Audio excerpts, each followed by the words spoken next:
Eu estou aqui com a Bíblia que costumeiramente uso, a Bíblia do Culto, da editora Betel, do nosso ministério, Ministério Madureira. É uma Bíblia muito boa, a letra muito boa de se ler, a capa papelão, ou seja, uma capa mais fina, se torna uma Bíblia mais leve, apesar da grossura, para você manuseá-la e quem sabe se deslocar, viajar com ela.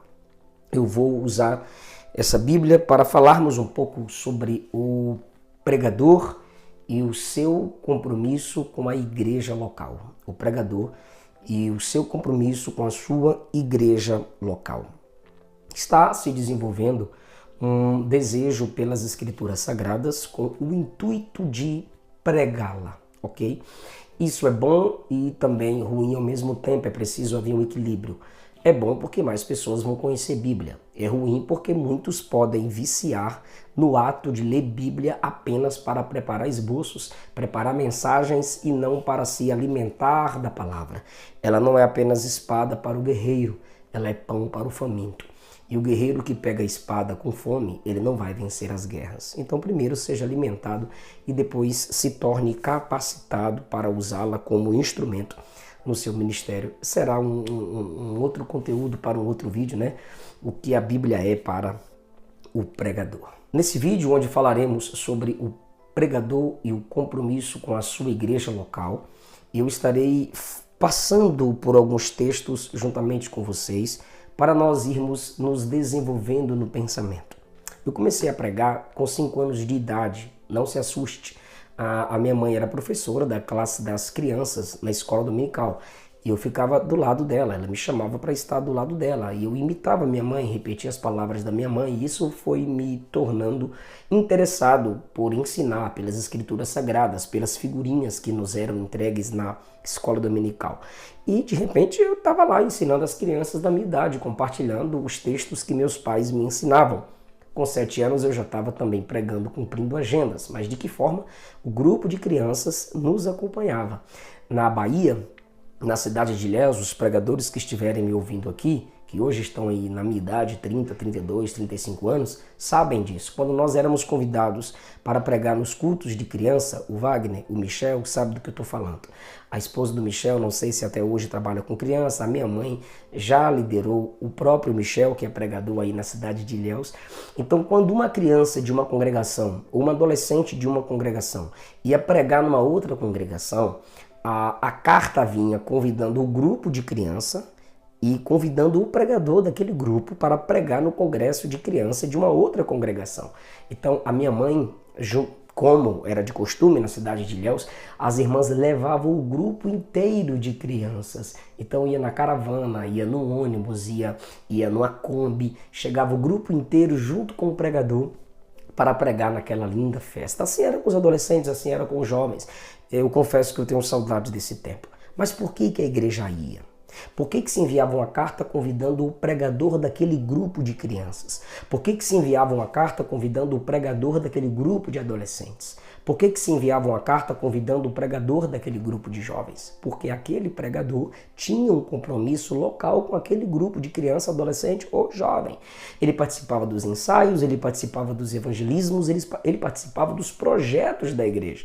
Então ia o líder com um pastor da igreja, com um presbítero da igreja, um copastor da igreja. A igreja local era convidada juntamente com o pregador. Uma parte da igreja local, claro, era convidada com aquele pregador.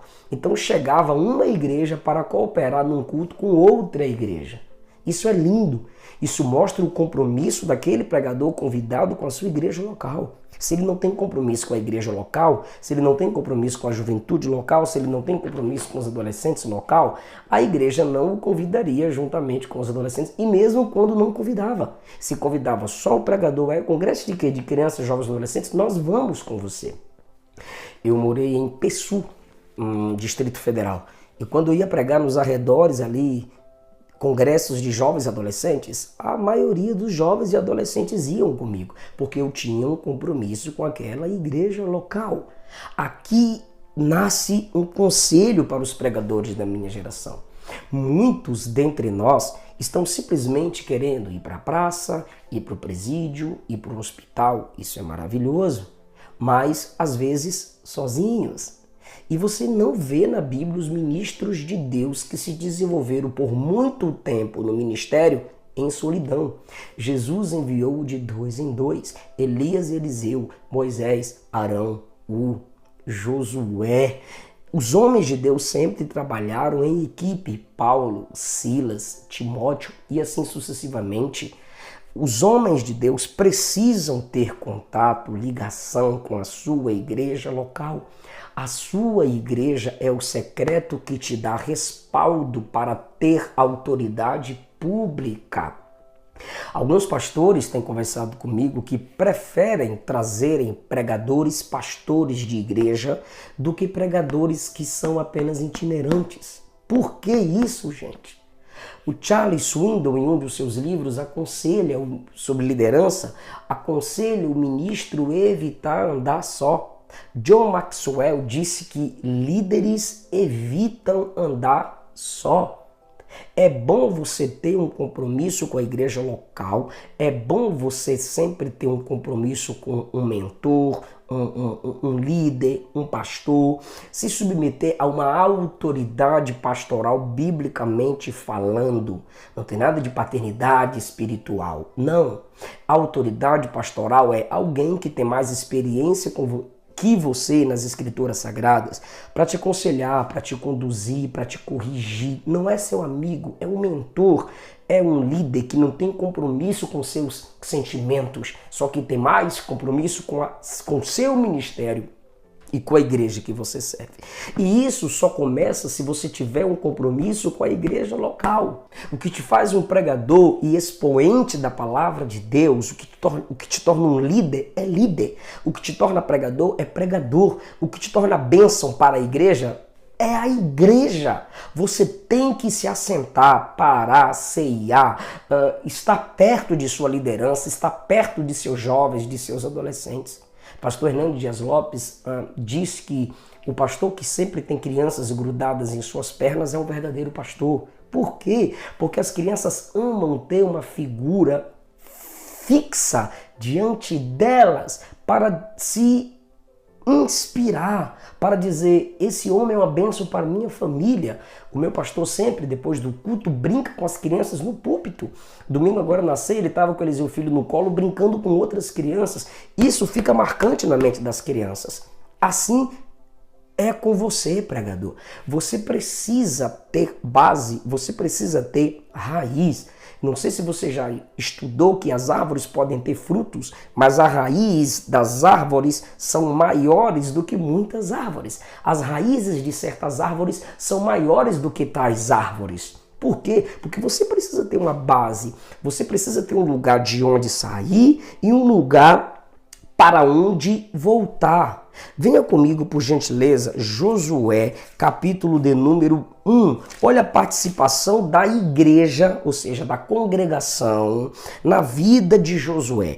No capítulo 1, versículos 2 a 9, Deus está falando com Josué, incentivando-o, chamando-o, enviando-o a cumprir a sua chamada. Então, no versículo 10, Josué dá ordem aos príncipes do povo, dizendo, passem pelo meio do povo, dizendo para que eles se provejam de comida e se preparem para que possamos atravessar. O povo olhou para ele no versículo de número 16 e disse, tudo quanto nos ordenaste faremos, onde nos enviares iremos. Como em tudo ouvimos a Moisés, assim te ouviremos a ti. Tão somente, só queremos isso de você, Josué, tão somente que o Senhor teu Deus seja contigo, como foi com Moisés. Todo homem que for rebelde à tua boca e não ouvir tuas palavras em tudo que tu mandar, ele morrerá. Portanto, esforça-te e tem bom ânimo.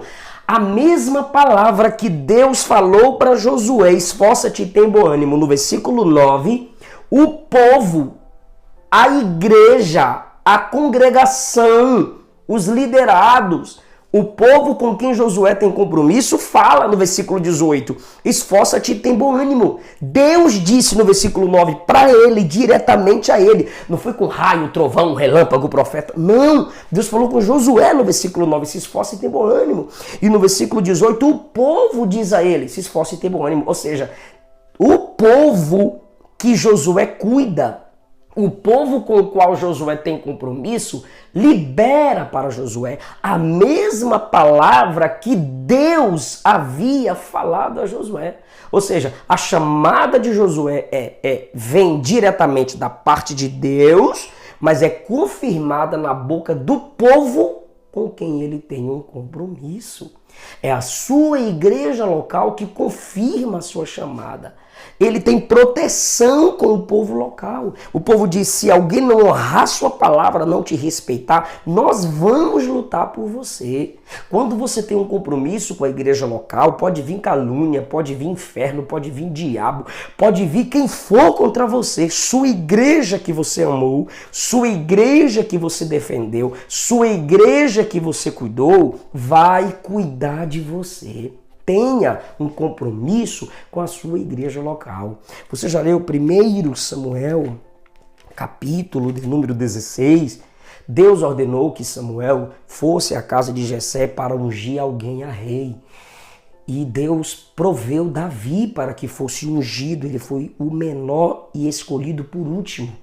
Mas todos os irmãos estavam ali reunidos. Versículo 12 mandou chamar Davi. Versículo 13, então Samuel tomou o vaso do azeite e ungiu, ou seja, ungiu a Davi no meio de seus irmãos. Isso aqui, gente, não é triunfalismo. Quem viu Davi na prova e não ajudou, agora vai se arrepender porque Davi está sendo ungido. Não, não, não. Davi foi ungido diante de seus irmãos porque é preciso haver testemunhas da unção. É preciso haver gente que está testemunhando Deus na vida dele. Esses irmãos de Davi aqui representam nossos irmãos, que em comunhão nós somos ungidos perante eles. Você não vê Davi maltratando seus irmãos. No momento de necessidade, Davi cuida de seus irmãos. No capítulo de número 22, Davi se retirou, se escapou para a caverna de Adulão e ouviram-no seus irmãos de toda a casa de seu pai e desceram ali para ele.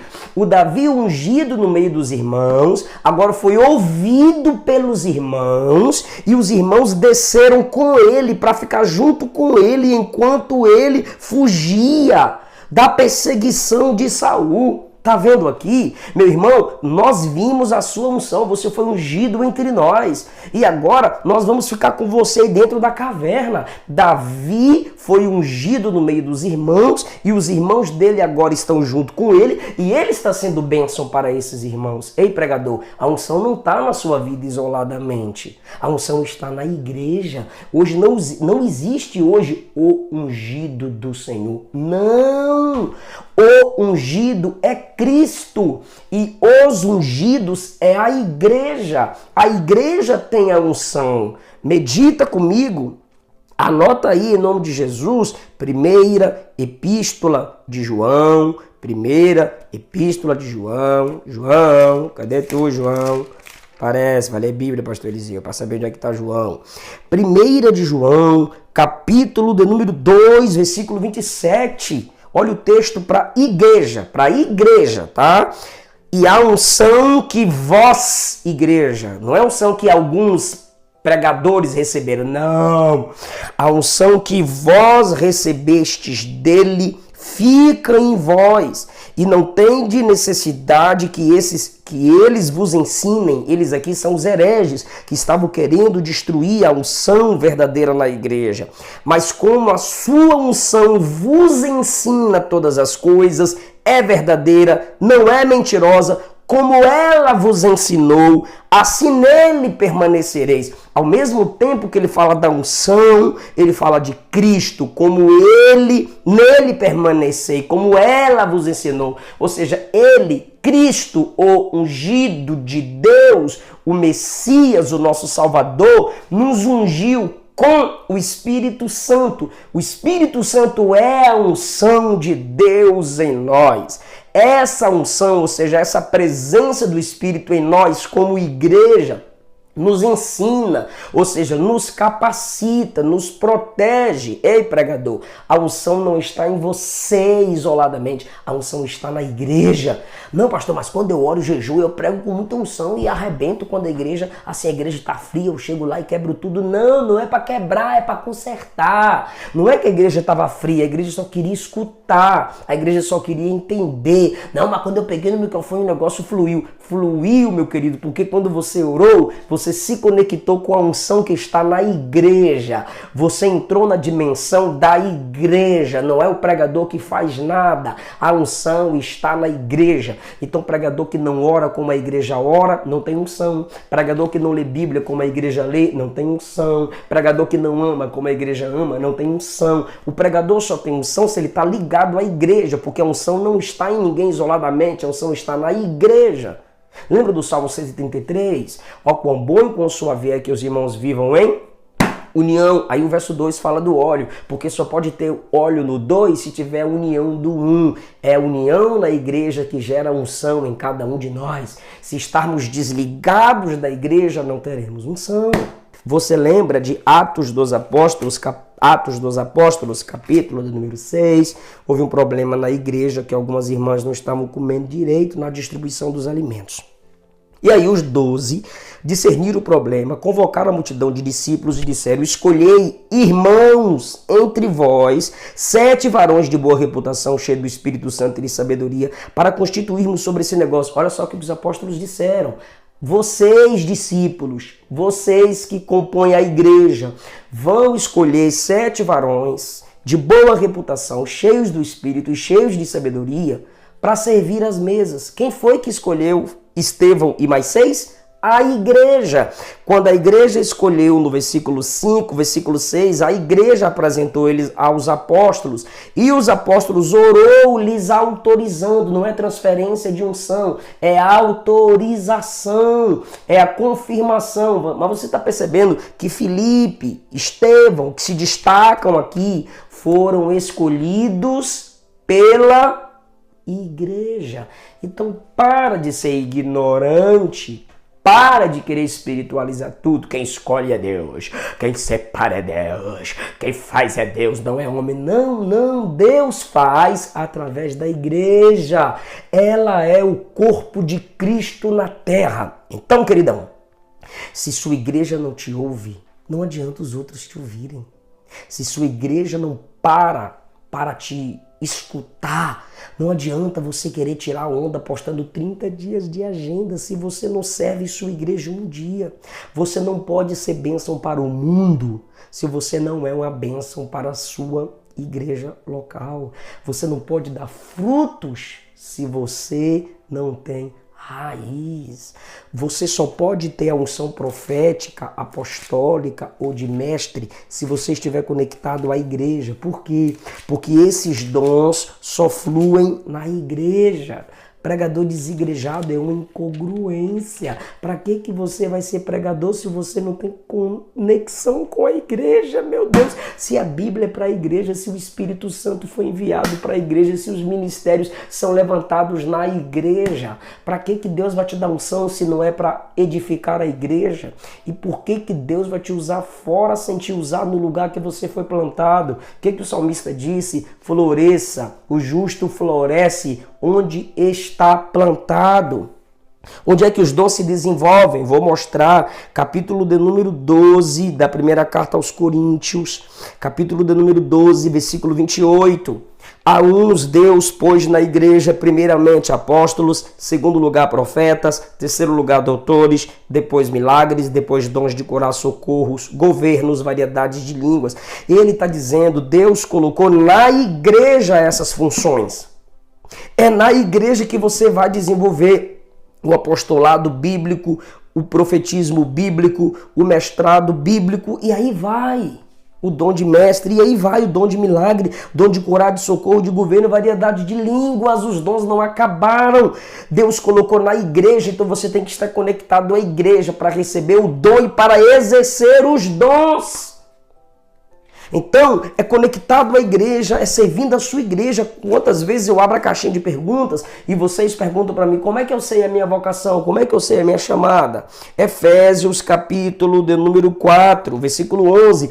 Ele mesmo deu uns para apóstolos, profetas, evangelistas, mestres, pastores, querendo o aperfeiçoamento dos santos. Deus dá esses homens, levanta esses homens e dá essa unção apostólica de enviar, unção de profeta de corrigir, unção de evangelista de evangelizar e ganhar alma, unção de pastor para ensinar a devoção da igreja, unção de mestre para discipular a igreja. Você pode crescer nessa função, mas para quê? Tá aí o propósito, versículo 12, para aperfeiçoar os santos.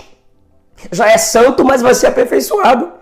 Por quê? Porque o seu ministério não é para fora, é para dentro da igreja. Você começa edificando outros santos conectado à sua igreja local, porque é ela que vai ser sua referência de igreja. Para a obra do ministério, para a edificação do corpo de Cristo, até que todos chegamos à unidade da fé e ao conhecimento do Filho de Deus. Você edifica seu ministério, você se desenvolve ministerialmente conectado à igreja, numa igreja local, se reunindo, cultuando, honrando sua liderança, servindo o seu pastor. Ah, mas tem pastor que... Duas coisas eu quero tratar aqui para a gente encerrar. Ah, mas tem pastor que não dá oportunidade. É a falta de oportunidade ou é a falta de preparo? Segundo, ah, mas tem pastor explorador. É só você não se permitir ser explorado. Abra a Bíblia. Mostre que a obra é feita por amor, com amor, mas quando for possível, aprenda a dizer não com respeito.